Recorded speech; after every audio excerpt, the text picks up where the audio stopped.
Did Chris Drury finally wake up? Just 3 years ago, the Rangers went to the conference finals after winning the President's Trophy, and they eventually lost to the Florida Panthers, being the eventual Stanley Cup champions for back-to-back years. But now it's been 2 years of missing the playoffs, and for a while it seemed like the Rangers had no direction. It all started when Chris Drury waived Barclay Goodrow without his permission, trading Chris Kreider after one down year, and also trading the captain Jacob Trouba. But on Friday, June 26th, after the second pick of the draft, there's a huge trade that was announced, being the Rangers trading for Pavel Dorofeev.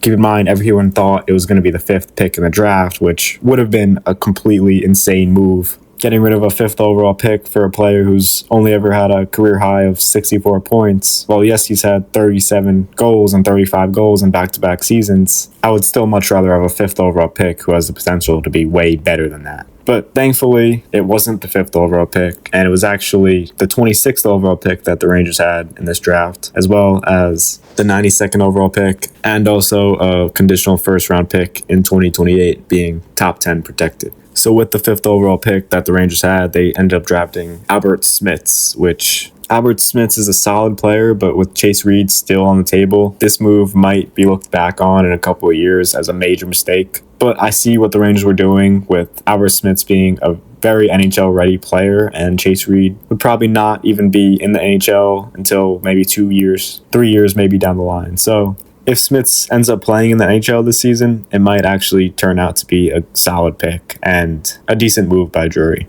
So after a really great draft day of getting Pavel Dorofeev as well as Albert Smits, now comes July 1st. The Rangers ended up being really active, trading Trocheck for Cole Biodin, Sean Durzi, and a third-round pick, as well as trading a 2030 first for Marcus Pettersson, as well as signing Oliver Bjorkstrand and Joe Veleno. The first day of free agency on July 1st ended up being an insane day for the Rangers and really helped out our future for the long term, as well as next season, which should be very exciting. Which brings me to the projected lineup for the Rangers for the 2026-2027 season. Now for the forwards, I have Gabe Perreault, Mika Zibanejad, and Lafreniere as a top line. This line should not change from last season. They were great together, and there's no reason to split them up. Now for the second line, I have Dorofeev, Miller, and Oliver Bjorkstrand as the second line. With Trocheck gone, Miller's probably going to fill in that second line center spot, and I could see Dorofeev playing left wing and Bjorkstrand playing right wing in the top six. Just 3 seasons ago, Oliver Bjorkstrand had a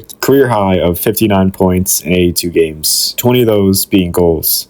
With the way Mike Sullivan coaches, I could totally see Bjorkstrand playing in the top six over someone like Liam Greentree, who will probably play on the third line. For the third line, I have Will Coley, Noah Laba, and Greentree as this season's new kid line. I think Greentree, being a top six talent, should totally be in the top six, but just with the Rangers' development issues, I don't see it happening. And if he makes the team at all, he's going to be playing on the third line, if I had to guess. Now for the fourth line, I have Adam Sikora, Joe Veleno, and Yaroslav Himlash playing on the fourth line.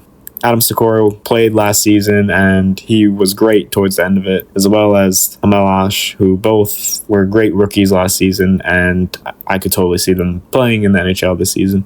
Now we go to the defense core, which we saw major changes happen just in the last couple of days. We had Pettersson, Durzi, and Smits all joining the team.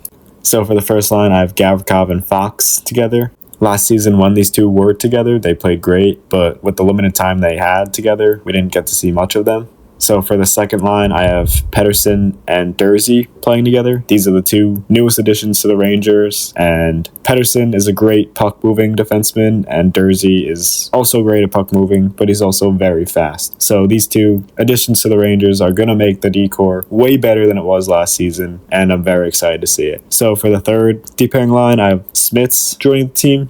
He was the 5th overall pick this draft, and I'm excited to see if he's NHL ready or not. And Schneider, he was always a great defenseman for the Rangers, and there's no reason they should trade him because they also just traded Will Borgen. And now for the goalies, obviously we have Shesterkin as our number one, and Garand I also have playing as a backup, which we did just get Eunice Corpusalo, which there's no reason he should be playing over Dylan Garand. He was pretty bad last season with the Bruins, posting an .894 save percentage through 31 games, while Garand had a .948 through his first 3 games played as a Ranger. So I don't see why the Rangers would ever play Corpusalo over Garand unless they just want to make sure the Rangers have a solid backup if Garand, for some reason, doesn't perform up to what he did last season. So there you have it. This is my projected lineup for the Rangers 2026-2027 season. As for what I think this team could do next season, I think they'll be competing for a playoff spot. I don't think there's a chance that this team will be in the draft lottery looking for the number 1 pick, but I guess we'll see. ESPN currently has the Rangers at plus 8,000 to win the Stanley Cup next year, which I think that's way too low, because if this team were to make the playoffs next season with Igor Shesterkin in net, anything could happen. There's no limit to what this team could do if they were to make the playoffs. But anyways, that's my lineup and projection for next season. Thanks for watching, guys, and I'll see you in the next one.